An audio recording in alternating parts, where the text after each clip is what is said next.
Welcome back to the Love Your Story podcast. The title of today's episode is What You Focus On Expands.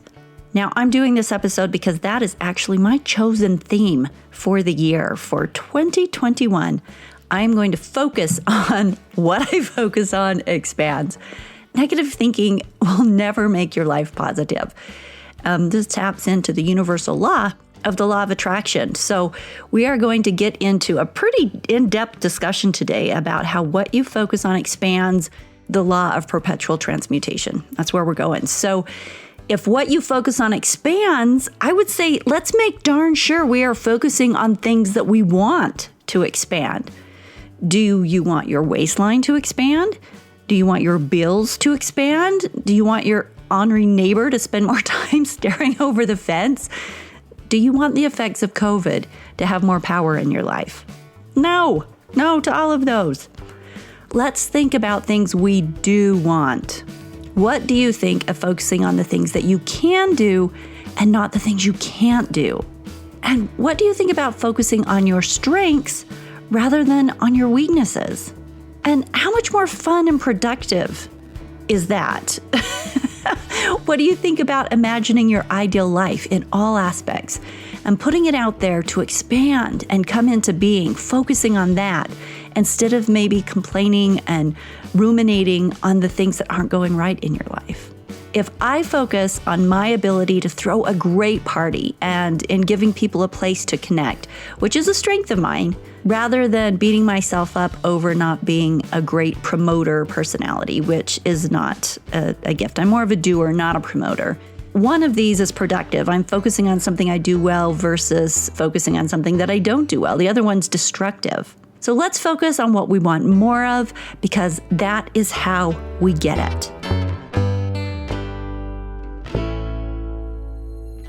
Stories are our lives in language. Welcome to the Love Your Story podcast.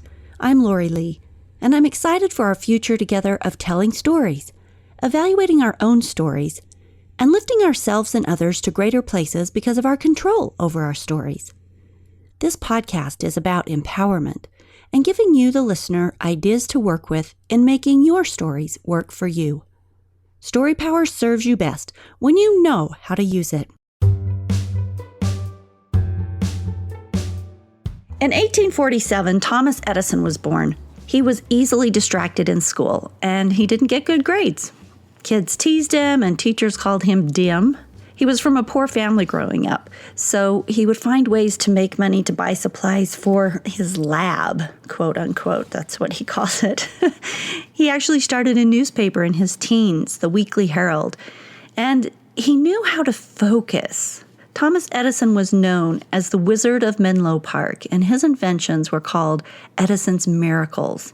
He could boast of over 1,000 inventions during his life: the phonograph, the electric lamp, the telegraph improvements, telephone work, batteries, to name only a few of the things that he worked on. Well, how did he do it?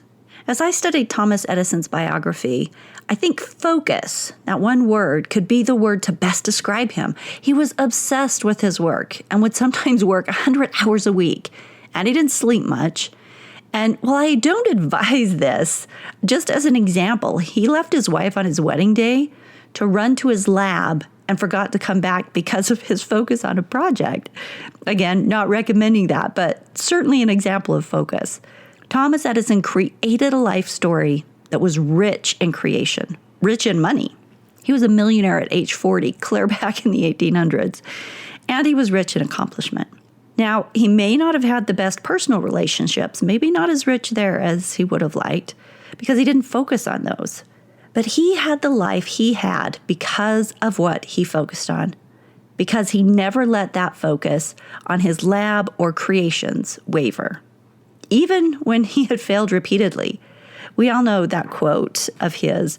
It's results. I've got lots of results. I know 50,000 things that won't work. I share this as an example of focus. When we focus our time, our heart, our money, and our vision on a thing, we can all move mountains. But it's more than just hard work.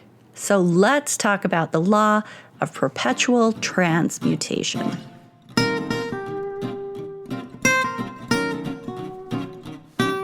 As 2020 launched, I proclaimed that it was a year where I would study the laws of the universe. And I focused and got around to only one. It was the first one in Leslie Householder's book, Hidden Treasures. And she gets hers from, she doesn't make up these universal laws. She has just written about them. But much of what I'll talk about regarding the laws, aside from my personal experiences and testing them out, come from the things that she teaches. So I highly recommend her work. And I did an interview with her on the podcast in 2020. So you can go back and listen to her directly, which is fantastic.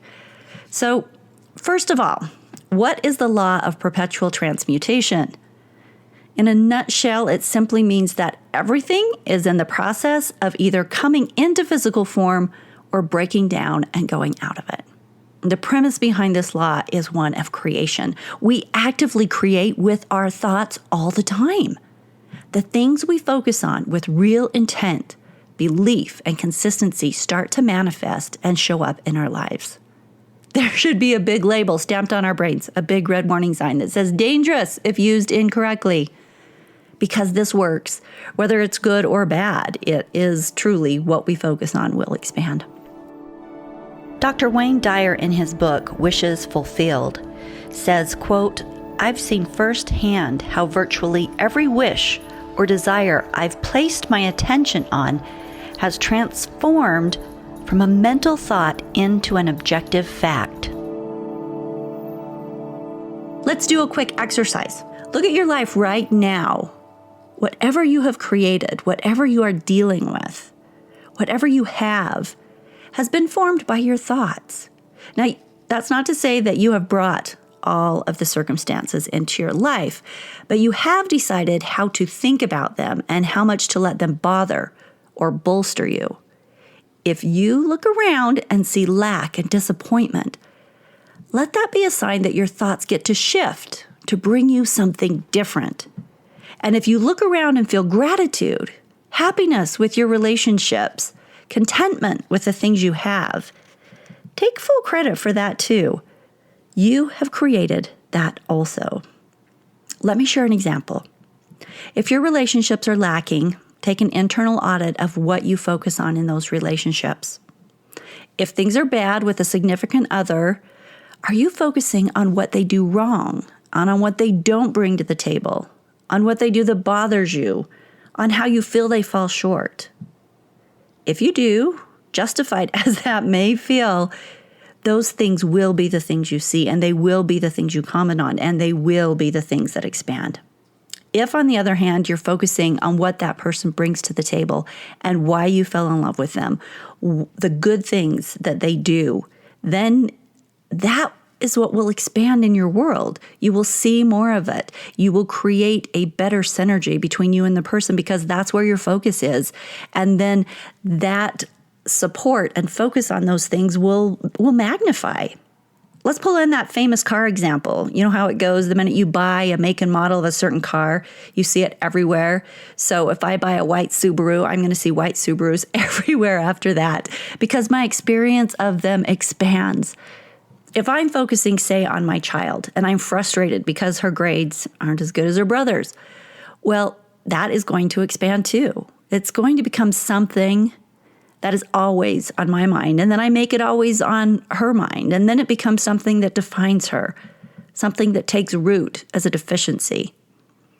If, on the other hand, I choose to focus on the classes she's getting the best grades in and praise her, then that is likely to expand. If I focus on her strengths, she'll feel loved and seek to expand those. That's just part of human nature and how we work. So, have you ever heard of the book As a Man Thinketh? I'm sure everyone has. It's this thin book by James Allen. He died clear back in 1912. It's old but classic. And here's a quote from this small and easy read. He says, quote, "Man is made or unmade by himself. In the armory of thought, he forges the weapons by which he destroys himself. He also fashions the tools with which he builds for himself heavenly mansions of joy and strength and peace. By the right choice and true application of thought, man ascends to the divine perfection. By the abuse and wrong application of thought, he descends below the level of the beast." Between these two extremes are all the grades of character, and man is their maker and master. How fabulous is that? Of all the beautiful truths pertaining to the soul, which have been restored and brought to light in this age, none is more gladdening or fruitful of divine promise and confidence than this, that man is the master of thought, the molder of character, the maker and shaper of condition, environment, and destiny.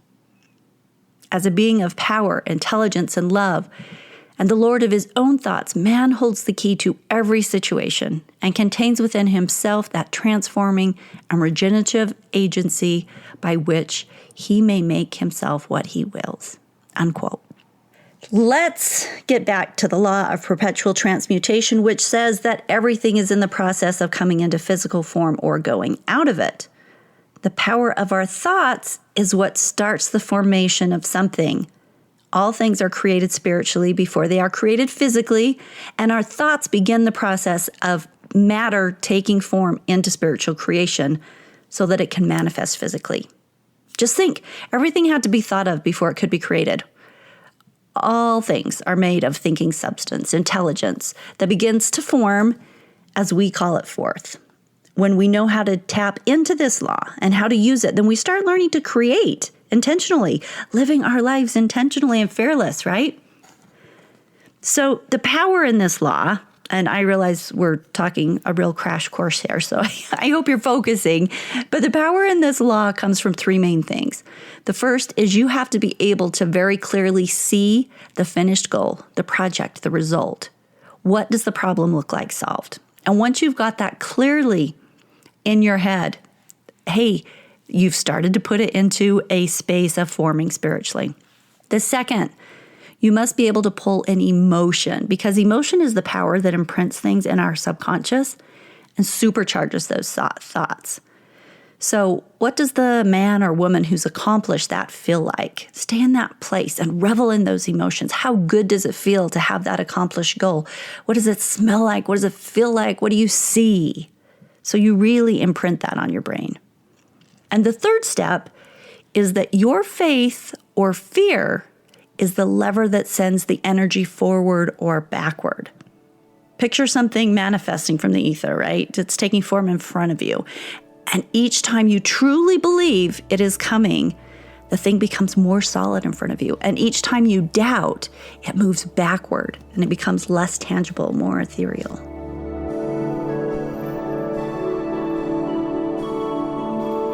When we feel fear, remember the scripture, quote, "Peace, be still and know that I am God."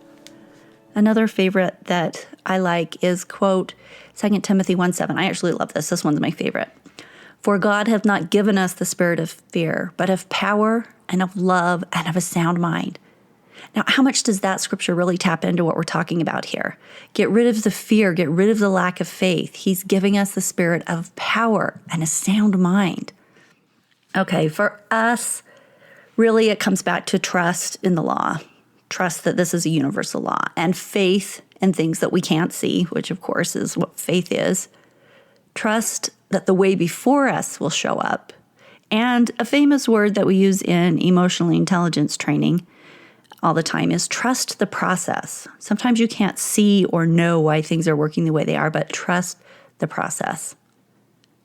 It is important that you make the commitment to reach the goal, that you see it done. It is important that you move forward with faith. Again, let's bring in a few scriptures that back up the law. James 1:6, "Ask in faith, nothing wavering." Matthew 21:22, "And all things whatsoever you shall ask in prayer, believing," right? Having that faith, "ye shall receive."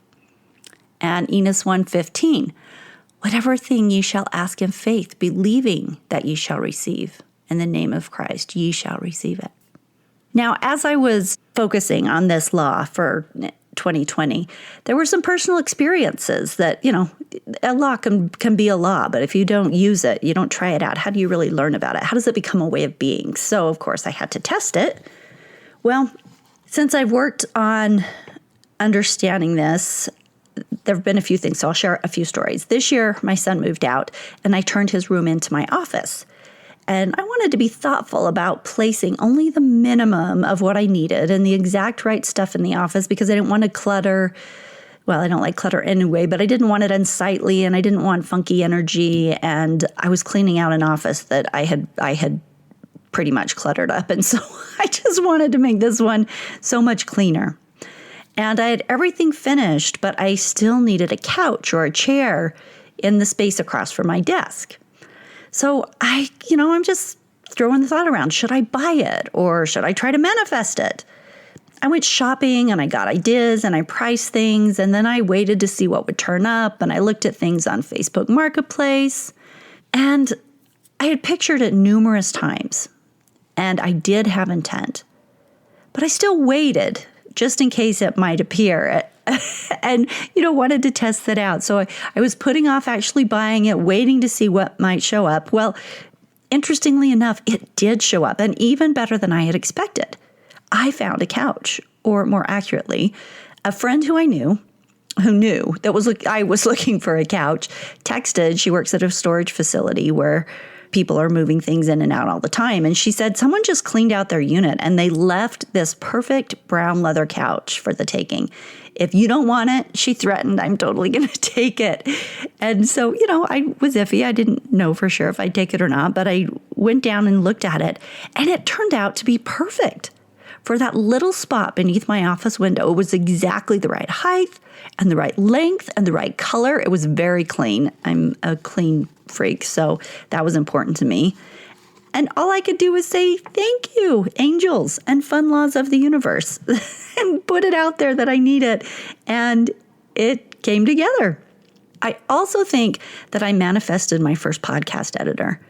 I was in a coaching group and we had set an intention for finding someone to pick up the slack in the areas that I did not have competent skills in.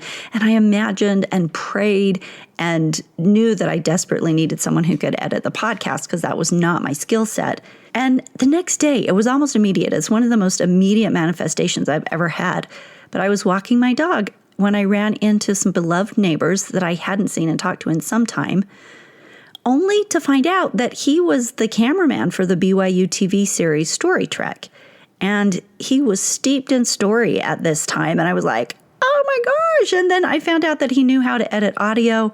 I went down and had some meetings with he and his wife. And they were very agreeable. And this kicked off a partnership that I will be forever grateful for.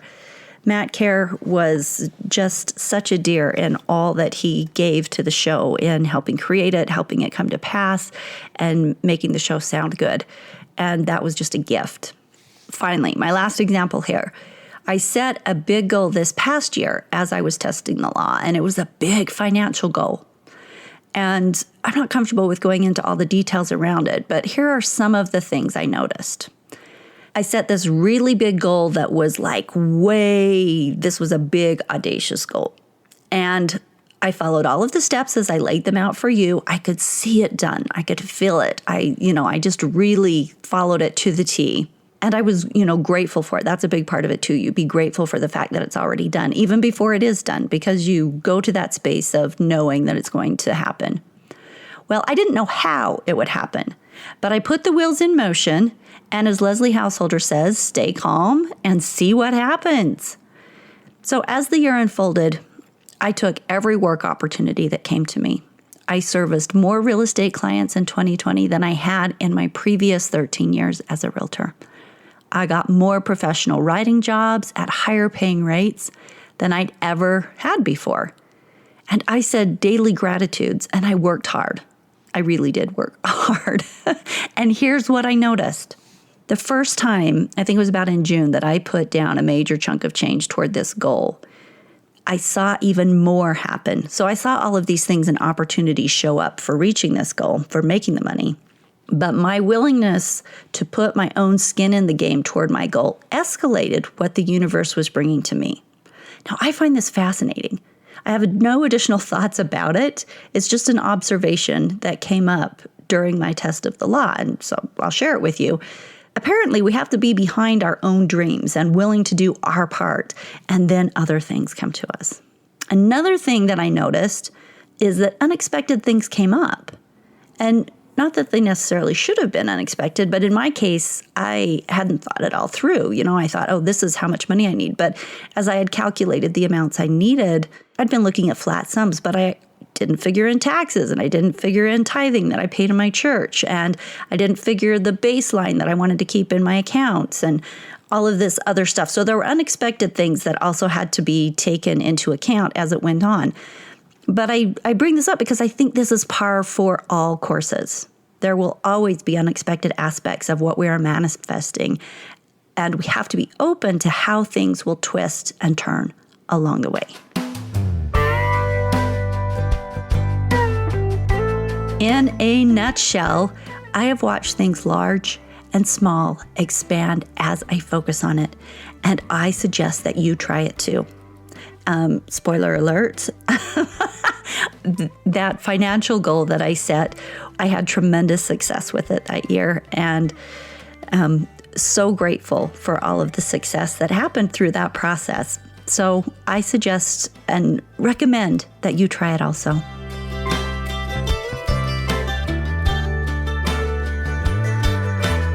As I close out this episode, let's just quickly go over the steps of manifesting through the universal law of transmutation.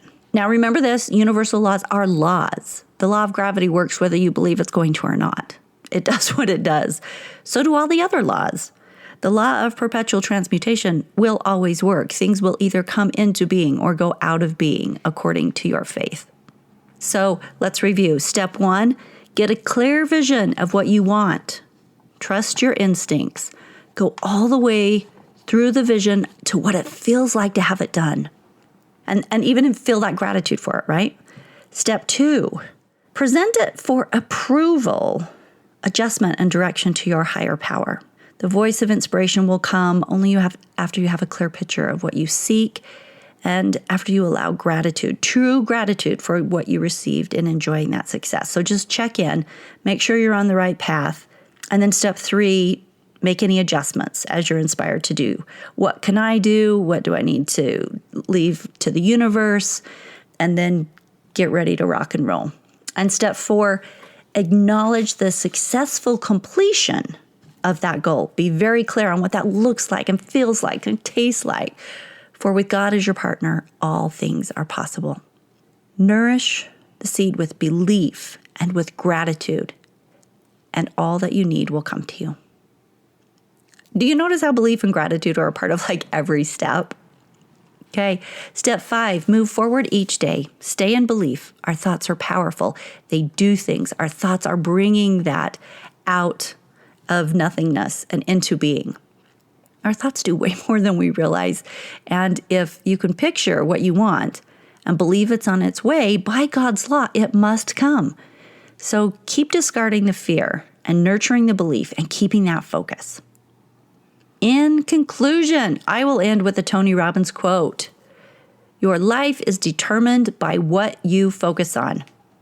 Truth is truth, people. That's why we see it everywhere we turn. Your challenge for this week is to think of something, large or small, that you'd really like to have in your life, and then apply the steps that we just talked about. Start small first if you want. Quick plug, in January, we launched the platform for group leaders to bring their groups to the Love Your Story 21 group challenges. And if you're a leader who believes in self-improvement for your team, group, or downline, and you need to create better connection with your people, let me help you out. We are set up and ready to book your 21 days to connection and improve performance with your team. So go to loveyourstorypodcast.com for more information on the details of that. And we will see you in 2 weeks.